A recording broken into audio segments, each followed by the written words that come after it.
That being said, after all the very kind remarks, I don't know. I mean, actually, I never passed preschool, and I also never passed first level Sunnies, which is the sink or swim. So when we talk about sink or swim maybe later, I really just sank. So that was the issue I had. So do I just press the button like this? So first section, I Claudius. You'll see I am pretty nerdy. I do love my Roman history and pretty much history in general. So does anybody know who Claudius is? Probably not, but he was a Roman emperor. He comes from the Julian Claudian family, so that's from Julius Caesar and Augustus line. He was known really early on as a babbling fool. He was made fun of for his speech impediment, and they thought he was very stupid. He was so non-threatening that Caligula and Tiberius, who pretty much killed everybody in the Roman family, let him alive because he was just that non-threatening. But what happened is he ended up becoming a really great historian, and then when Caligula was deposed, he became one of the best Roman emperors. So you're going to see that I'm going to tie in some other areas, and I'd like to first talk about the map. So as I said, preschool, I never passed it, and luckily my dad just doesn't play by the rules, and he just threw me into pre-kindergarten. So I never really got a preschool degree, so maybe if I do well enough, they'll give me an honorary preschool degree. But yeah, so preschool, pre-K, the teacher called me a loner, a person that will never really do well, and a person like, okay, if he doesn't like school now, he's really in trouble. And then first grade, I was known by my teacher told my parents that they should put me in modified courses, like in a much easier, simpler course load. But that brings me to this map. Like earlier, a few days prior to this story, I remember learning the ABCs for the first time. And I remember staying up really late and crying because I had such a tough time learning my ABCs. And I ended up learning it. But the bad part was, it was only the uppercase. So when I went to school, I found that I only learned half of it. And they're like, oh, Joe, where's the lowercase? And I'm like, I just remember crying and being like, oh, I always hated school in those early years.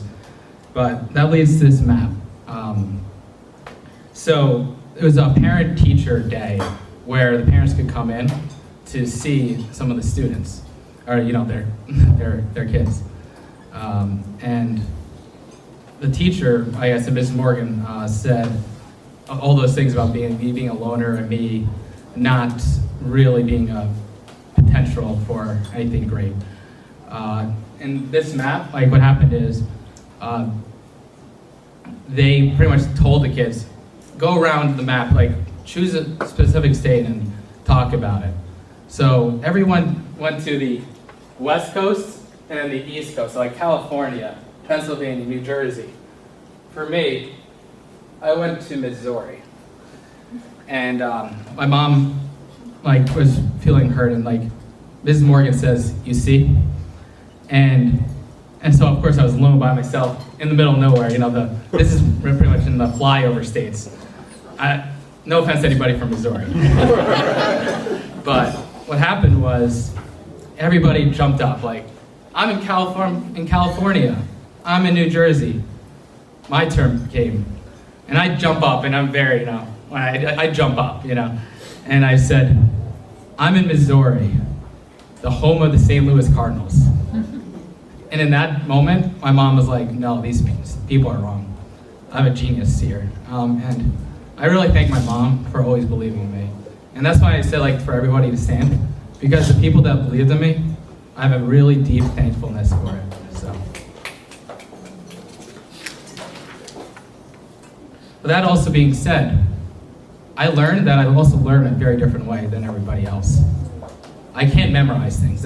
People think I actually have a photographic memory, and that's further from the truth.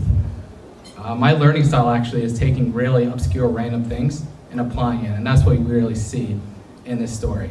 For example, I really did learn math really early on. I learned how to count by counting the number of home runs I would hit in wiffle ball.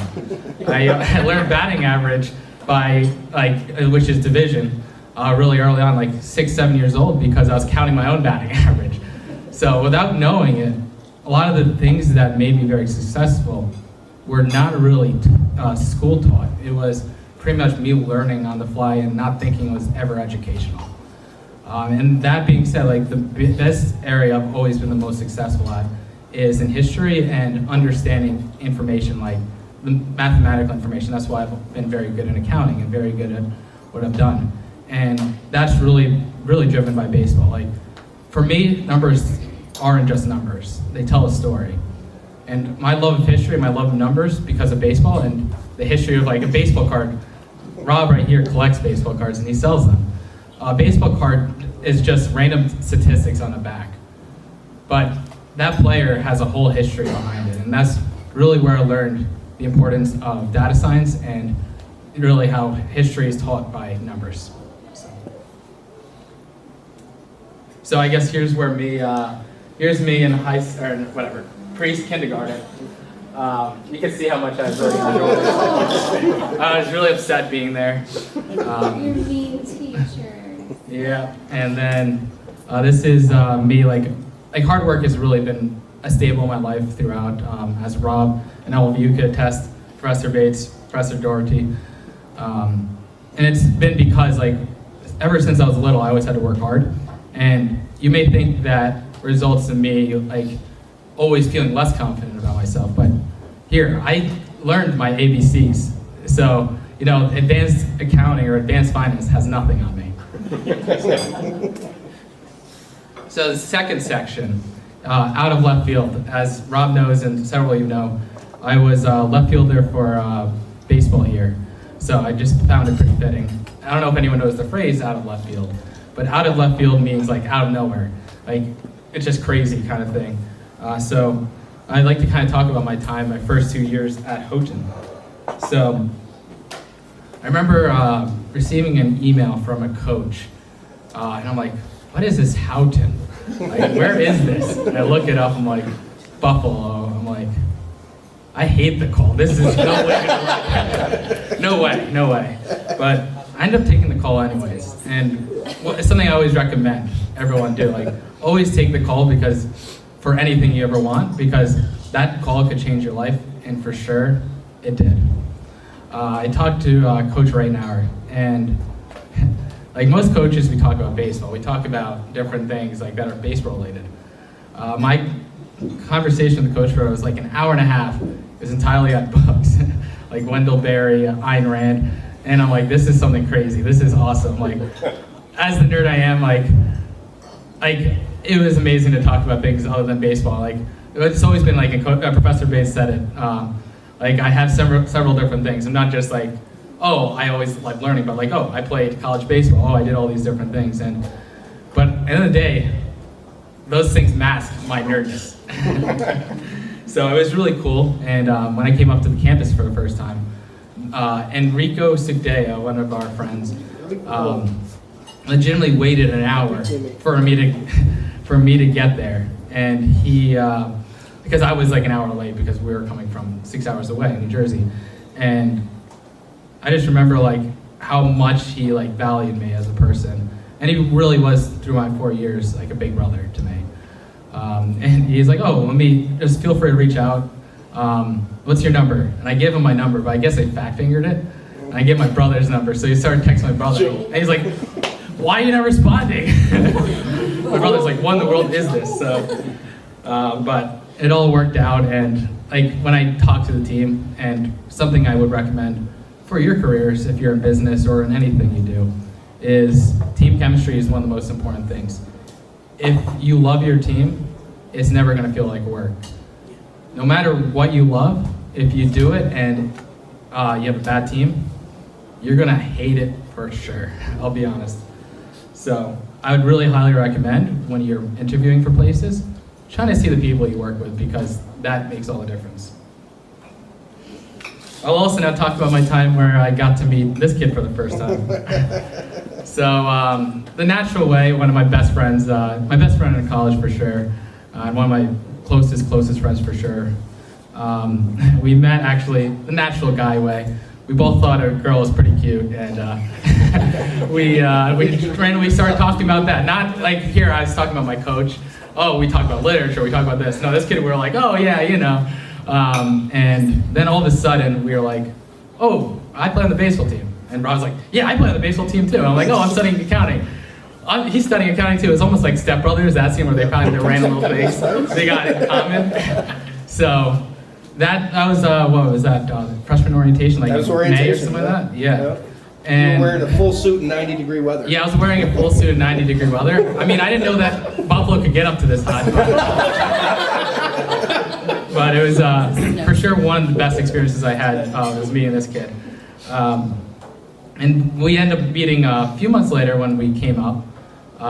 It was freshman orientation and that August one. I'm sure all of you probably had a part of it in your time here. And there was a dance. So what happened is the baseball team, I'm sitting on the baseball team, there's that girl I was just referring to, sat at another table. What happened is Rob was like this, and the whole place went quiet, like the entire dining hall. And everyone's like, what is this? And Rob's like, Joe has something for you to say, Laura. And Rob didn't think I had the guts to say it, but of course I always do go for my shot. And I asked her, and guess what? This kid knew that she was engaged. So before taking your shot at anything, always do your research. You're such a I get him back later, I'll tell another story.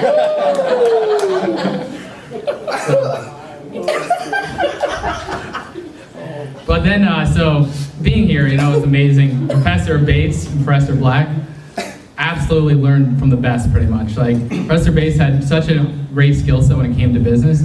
Running the inn, he had to realize, it's not like a lot of professors really don't have that understanding of the real business world. Professor Bates didn't teach out of the book. He taught the real way business is, and I really found that early on, I was able to really learn business, not just from my time having a dad that owned a small business, but also from Professor Bates, and I was very thankful. Then, as Professor Bates said, Professor Black was another great mentor of mine who really, really taught me a lot. Not just in economics, but very much in the writing aspect. He made me a very good writer, which National Collegiate Journalist was a lot due to him. And he made me really think in a liberal arts way. So I'm really thankful for that. But as I continued through freshman year, I split some time at first base. It was a pretty good time. Both of us had a really good time in our first year. But we did have to do a lot of running and a lot of things that we would get in trouble for. And Coach aptly called it paying the piper. I don't know if anyone knows the story about paying the piper, but there's a story back, it's like a fable, of this piper that played for a whole town, and the town didn't pay him. So he played it again, and he pretty much took all the kids with him. And the story, the moral of the story is, you should always pay the piper. And it's really important because everything you do, it takes a lot of sacrifice. You get to see all the things on TV, how people are very successful, like Elon Musk and all that. But you know how many hours Elon Musk works? He works 100+ hours every week. And I'm not telling you guys to do that for sure. But I'm saying, in life, you're gonna always have to pay the piper to get to where you wanna go. So sophomore year comes around, and as a first baseman, and you're gonna see this in your career as well, a new first baseman came in, one of the best players we had in our program, Touche. And so I kind of got moved out to the outfield. I got moved to left field. And there was 7 outfielders, and I was the 6th outfielder of those 7 outfielders. So I was really starting back from bottom. But I ended up becoming the 6th outfielder out of 6 outfielders because they cut that other kid. So I was the very, very bottom for sure. But I mean, everything else was going great in during that sophomore year. This is where I get Rob back. First, though, before I say that, like Professor Bates said, things were really starting to click there. At that point, it was my sophomore year, and I became the president of the investment group, as Professor Bates said, and vice president of HSC at that time. I later on became president. But it was really cool because at that point, Professor Bates could attest, it was really a senior group, and Like Professor Bates made it really an exception. I really appreciate that. And I was doing very well in school. Like it was me and this other kid, Tanner Hoffman, who were really competing for like the top GPA, and it's fun because it was another kid on the baseball team. So I knew for sure it was probably gonna be a baseball player that could get valedictorian. But that never really got me down. I decided, okay, I'm just gonna, just have fun with baseball. And I'm just gonna really focus and on each pitch. So I don't know if anyone knows tees, like baseball tees, like T-ball and all that. It's probably one of the most important things for baseball, but people usually think, oh, T-ball, it's nothing. But all of a sudden, like I just practiced. Like, okay, each swing, I'm just trying to get better and better and better. And then all of a sudden, I was really doing well in the scrimmages, inter-squads and all that. I was like outperforming everybody. And kept doing well. Like when they threw me in game situations, I kept doing extremely well. And at a certain point, like one of our buddies, T-Buck, he never really got many opportunities, but he did get one opportunity with me on second base, his only hit in his career. He had 3 at-bats in his entire career. And the one hit he ever had, which is, I don't know if everyone knows baseball, but that's a good thing. The only hit he had, he knocked me in. He scored me. And I didn't really think too much of it. But he did, and he still talks to me about this day, about the situation, about his hit. And my lesson to you guys is, you guys may think something's little, but really looking back, there's a lot of big moments in the little things. So it's always important to value the little things. There was a person at Deloitte who said she never really felt like she was part of Deloitte or felt included until I said hello to her every day. And I never thought anything about it. I never thought it took her years to tell me this, but I would have never known that. And like I said, a lot of times it's the little things, not the big things, that make the difference. But finally, Coach gave me the opportunity of a lifetime. He's like, Joe, I want you to play today. Here's your opportunity. And I remember being up there for the first time for this year, that sophomore year starting. I remember going up, bam, and I get a double to left field. Second at bat, another double. Third at bat, I don't remember exactly what happened. It doesn't really matter. But then the fourth at bat, I had my third double. But the problem was, I thought it was a home run because it bounced over the fence as a ground rule double, and I was just jogging. And this has really just been my day. And the shortstop's like, whoa, it was a ground rule double, meaning you had to stop at second base. I'm like, yeah, okay. I just kept jogging, and the coach he called me. He's like, Joe, that was a ground rule double. I'm like, oh, and I had to do the walk of shame back. So, and it was in that moment that everything kind of clicked for my baseball career for those next 2 years. And that's what I tell you guys is you may not be always successful in the sense that you're not the starter, but when you do get that opportunity, you better be ready for it because you might not get another shot. And that's something I've learned in life. So when I was at Deloitte, I was known as a pretty good performer in my first year, but and I felt okay, no, I really am performing. I feel like I'm not getting to that level of acknowledgement. But what happened is there was this major complex transaction that no one could understand. And I took that opportunity, and that pretty much set off my career at Deloitte. Same thing with Bessemer.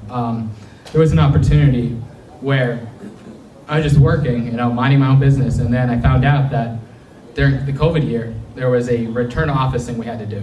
And everybody, pretty much a lot of people had a visual map and physically look, are people within 6 feet of each other, because that's not allowed. So when you're opting into an office, you can't be in 6 feet. So I could, let's say Rob and I are within 6 feet. I can't come in on the same day as him, and he can't come on the same day as me.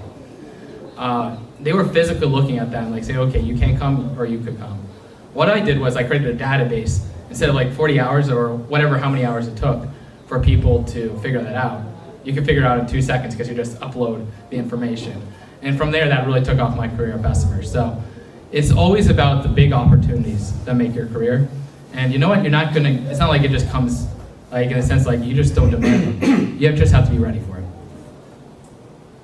Okay, so the next section, Veni Vidi Valedictorian. So I'm kind of stealing, of course, off of Julius Caesar's Veni Vidi Vici, I came, I saw, I conquered. This part is really about the success element. Professor Bates was saying, a lot of my life after St. Catherine's was a lot of success. And I'm really thankful for a lot of those that believed in me. As I think Professor Bates eloquently says, I'm not going to go into too many of them. So, but I'll say this much. Success is built off of momentum. Like, it's never isolated. You see this all the time. For example, I'll talk to you too, story about my time playing piano. I get, not this time, but a term earlier when I was like 8 or 9 years old. Piano is not my key area. You know, baseball always was. Baseball is actually more important than school for my family. We'd be like, it was T-ball, and my dad would be like, oh, you're sick. Okay, you missed school. Here's some Advils. Be ready for the T-ball game later today. So, but piano was never really my element. But what happened was, I learned from a piano recital, like, okay, I'm pretty good. I did a rendition, you know, a little kid, rendition of Beatles Yesterday. And I'm like, dang, I did pretty good because I competed against the other kids. Then the last kid, it was this kid, Anderson Ozello, just blew everybody out of the water. And he did 3 is the magic number. And he did like this singing routine and all that. Blew my brother and I out of the water. And from that, like I'm a very competitive person, as Rob and everybody could attest, very competitive. And what happened is my mom was like, hey, Joe, this kid just beat you pretty bad. What are you gonna do about it? Like, she would say this constantly when I didn't feel like practicing my piano or any of that. Nonetheless, the next time we had that performance, my brother and I, we didn't just outperform him, we just destroyed him. So like, and from there I learned that the importance of momentum. So he kind of stayed the same. Like, he stayed stagnant. But I kept that momentum of practicing and doing different things and learning very quickly. Momentum is the most important thing towards success. So for example, an AEI leadership conference led to me making pretty good connections. So when I had my Houghton Star published, I knew about this National Collegiate Journalist Award, which they knew me as well. So my likelihood of getting it was more likely because I knew the people. That also then led to me interning on Congress. So those 3 things, if I didn't have that first one, I probably wouldn't have had the other 2. Momentum is really important. So the next section, oh captain, my captain. So this is a Walt Whitman poem, of course, about one of the best purely human leaders, Abraham Lincoln. I would highly recommend you guys read Team of Rivals. Very good book, and it talks about how Lincoln really navigated the whole scenario. It shows how absolute genius was, but also the importance of servant leadership. So I'll say about this, my junior year, my entire baseball team, not the entire, but I had greater than 50% of the people voting me for captain. I was talking to my coach, and we both agreed at the time, because I was leading both HSE and investment group, and also the course load I had and playing baseball too, that this was not a good idea for that year. So I held off on it. Senior year comes around, same thing. All our baseball captains recommended me for captain. A couple days later, coach announced the captains, and I wasn't one of them actually. And it was a lot of pain from that. And I marched into coach's office, and what coach said to me was probably one of the top 3 most profound things that affected my career. He said, would you give up your 4.0 to be a captain? And not in the sense like he actually wanted me to give up my 4.0, but it's true. And I'm like, well, coach, I never missed a practice. I never did any of these things. So this is like a pure hypothetical, like that hypothetical of the 2 railroads. Like, oh, which one would you choose? I'm like, this is just pure hypothetical. That's not fair.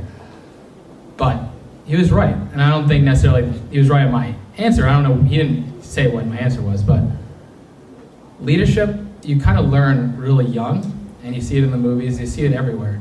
Everyone thinks it's about, you're the alpha person, you're the person that everyone should kiss up to, you're the person that everything is about, like, you're the Gordon Gekko, like, everything's about you. But it's really not that way. And I don't think at the time I had the right approach to leadership. Because it's not about me, it's not it's not my success that should make me a leader. It's not the things I do, because that's really not. And I think the most archetypical leader is Jesus, who, and I'm paraphrasing, he says, "I came to serve, not to be served." And I think that's the biggest truth of leadership. It's never about you as a leader. It's about the people you're in charge. And I don't think at the time I had that approach. And you know what? Yes, it sucked to not be captain. It really did. But I have to thank him for my entire career on that, because if it wasn't for that, I probably would have had to learn that the hard way. I would say, when it comes to that question, I was very successful at Deloitte. I had 2 years where I was the #1 performer in the entire East region, for the East region of the firm. And I will say though, and I've had very successfully, 4.0 GPA, all these things, but this upcoming thing I want to talk about is probably what I'm most proud of in my entire career. During COVID, I was given this team to lead, and the managers, I'll be honest, they kind of had leadership in the opposite way, and they didn't really care about the people. Now, I don't want to go into too much details about it, but I had to speak up on for my team on their behalf the entire time. I remember every day, just several of my teammates coming to me, crying and saying it's just, and these are people from Deloitte. These are supposed in the sense they're used to a tougher environment, but they're coming to me crying just because of how tough it was. And I had to be there for them, and also had to speak up for them. It's the first, like I said, I've had top performer ratings, I've had all these things.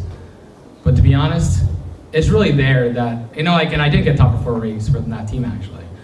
But there is where I'm most proud of in my entire career, by far. Because it wasn't about my 4.0, it was about doing right.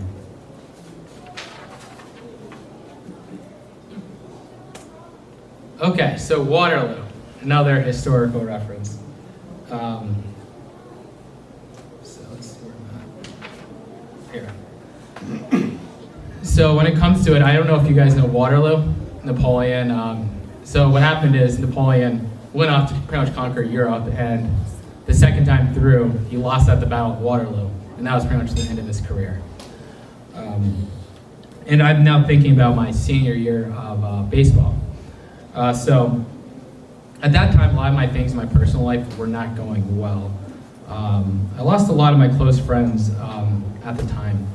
And some of them were because there was, our house went from 8 people to 3 people from a lot of things that were given. One kid, for example, my actual roommate, got in trouble because they found a receipt of alcohol beverages. He never bought those beverages, between you and I. But he lost 32 games of the entire season, and he also lost his, time and privilege in the townhouses. Some other friends got in trouble too, and it dwindled down to 3. But because of what was happening, and I was going up for valedictorian, I hung out less and less, because I didn't want to get in trouble, and it was very lonely at the time, and it was very tough. And for also my friends too, some of them, the friend I'm mentioning, losing your entire baseball season when you love baseball so much really has to hurt. And somebody that really gave back to the community, it's really tough. But that being said, baseball didn't go well either. I went from hitting sophomore year at 327, junior year hit in the 290s, and I was touted by D3 as a top returnee for Houghton. But I clearly didn't show it because I couldn't hit a baseball for my entire life. I had no clue how to hit a ball for sure, and my average was less than my weight, and I really don't weigh much, especially then. But I learned though, looking back, I didn't learn it at the moment. I wish I was wise enough, which of course you're not always wise enough for it at the time. But I learned that I really conducted myself wrong. It was not, if I had the perspective differently, it would have changed everything. So I don't know if anyone knows the poem If. We'd actually first show. This is a picture of Sully and my Houghton family for senior day. But there's this poem called If. And this is some friends wrote when I left Deloitte, and I'm sure they this sounds almost like like they paraphrase a lot from If, one of my favorite poems. But there's a line that if you meet triumph and disaster and treat those imposters just the same. And I think that is very true in the sense of you need to have perspective. And I didn't have the perspective at that time. I made it about myself. I don't know if anyone knows the movie Bull Durham, but it's about this guy that pretty much was brought onto the team in the minor leagues. He was like older later at Crash Davis. And he was brought on this team not to be successful. He was brought on to teach this one player that they thought was going to be amazing, but they knew that he needed the baseball background and the life skill sets that Crash Davis had. And I should have done that. And I had failings at that, and maybe that's also back to the captainship.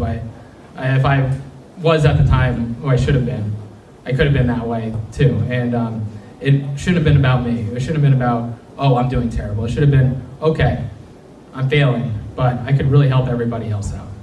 And that's something I failed at, and I'm fine with that at this point because you have to forgive yourself for all things you do wrong because none of us are perfect. That being said, I will say that that life is really not a storybook ending. So my last game at Houghton, I did get to play it. And it was at SUNY Canton, so very far away. And there was this at bat, like we were in the last inning. The game was 5-4 or something like that. I was down by 1 run or something like that. Second and third, I was on deck. They go for this mound visit to talk to the pitcher. I think they ended up replacing the pitcher, but all I see is my 2 coaches talking, my head coach and the assistant coach, and they're pointing to me. And my heart sank, because here I thought, I'm like, okay, well, the season really went bad. Everything went bad this entire last year. Like I said, it was kind of like Waterloo. But, I was captain clutch in high school. I had the most game-winning hits in high school. If I get the game-winning hit to get us to 500, because that's what we were like 14 and 15 or something like that. If I do that, that pretty much goes back to like a good storybook ending. But alas, my coach, pointed to me, and my assistant coach walked over and says, Joe, I'm sorry, but we're gonna have somebody else hit. And I just remember there, like really bawling, and it was rough. And like I said, like really something you're gonna learn is that life is not a storybook ending, and very likely, if you're very successful in your career, there's gonna be a time where you kind of get kicked out. Like, where all that success you have, now you're like, older and people just don't have the same thing. What you had revolutionary before is not revolutionary anymore because it's now part of the mainstream. And they just see you way behind your times. So I would say to you is, if this ever does happen to you, and it could happen to me too, just be there for everybody else and be there to mentor. Winning isn't everything. It really is not. And I'm not saying, it's the journey or like, no, you do have to produce results. But I think of the tortoise and the hare a little bit. I think, the tortoise won. Slow and steady wins the race, they say. But I don't know if I really want to be the tortoise. The tortoise is slow. It just keeps going. The only thing in life is objective is to win this race. But life is not a race. It's not a marathon. People are like, life's a marathon, life's a race. Life is not a race and life is not a marathon. Life is life. Life is about the journey you take, not to an ultimate destination, but finding different things in your path. At the end of my time at Deloitte, I really had to face that. It was something that was really tough because I knew I was extremely successful there. And I noticed a lot of people at Deloitte is like, they can be successful, a lot of these people, anywhere. But they get too scared to leave home, pretty much.